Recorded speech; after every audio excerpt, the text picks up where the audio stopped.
let's take a minute to talk about why Romanticists were so interested in emotion in their works, because it's definitely one of the key characteristics that we see within Romanticism. They value human emotions. They give a lot of attention to showing those human emotions within their artworks because they very much felt like they were undermined, that emotions were undermined in this scientific and technological type of society that they lived in after the time of the Enlightenment. So, what we see within Romanticism then is a privileging of feeling. It's more important than reason. Intuition is more important than logic and calculation. And this is definitely something that is a reaction against neoclassicism. Neoclassical works so often dialed down any sort of emotional content. They kept things very stoic, very rational, very calculated. And this was something that was important to neoclassicism. Romanticism then is going to really react against that in their focus on emotion in their works. So what we see within Romanticism then is an appreciation of the entire spectrum of human emotions.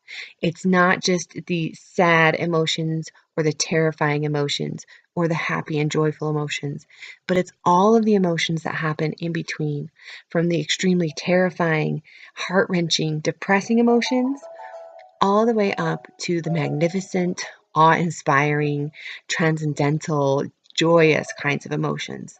Anything within that whole entire spectrum is something that we see within Romanticism.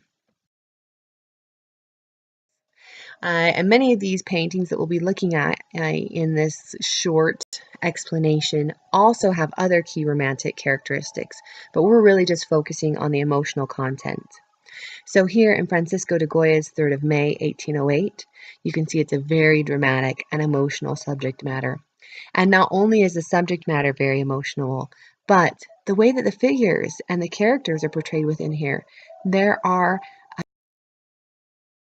emotions being shown, from resignation to intense, terrifying, crippling fear, to those who are trying to maybe rein in their emotions, sadness, despair, so many different reactions to the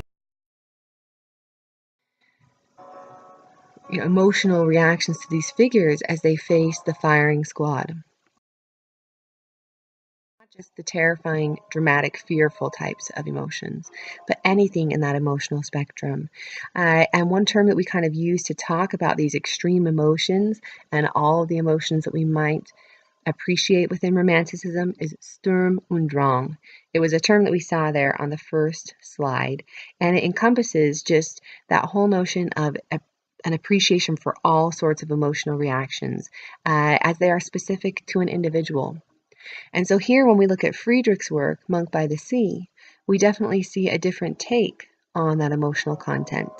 It's not terrifying, it's not overly aggressive and despairing, but instead it's quiet, it's contemplative, it's very calming in a way. And so we see that there's other types of emotional reactions that we see within Romanticism at the same time. Here is again Francisco de Goya, The Sleep of Reason Produces Monsters, something that's very fearful, and this dreamlike kind of rendition. Eugene Delacroix, a leading figure within Romanticism here in his Massacre at Chios, is showing a contemporary battle where these Greeks who are shown in the foreground are survivors of a major battle where nearly 20,000 people had been killed and where nearly 70,000 were then after sold into slavery. And that's what we're seeing here, those Greeks awaiting to be sold into slavery. There's death, there's destruction, there's very emotionally extreme kinds of portrayals here in this canvas. Also is the artist here for Liberty Leading the People. It's stirring, it's meant to motivate those to support political revolution in France. Very dramatic, very emotional. In this work by Turner, you can see again a dramatic, emotional type of painting. This is something that in Romanticism they appreciated, experiencing the whole spectrum of human emotion, showing the whole spectrum of human emotion, and trying then to say to everyone who's looking at the works, human sentiments are important. logic and rationality are detrimental to us as humans, and instead we should embrace these feelings that make us human.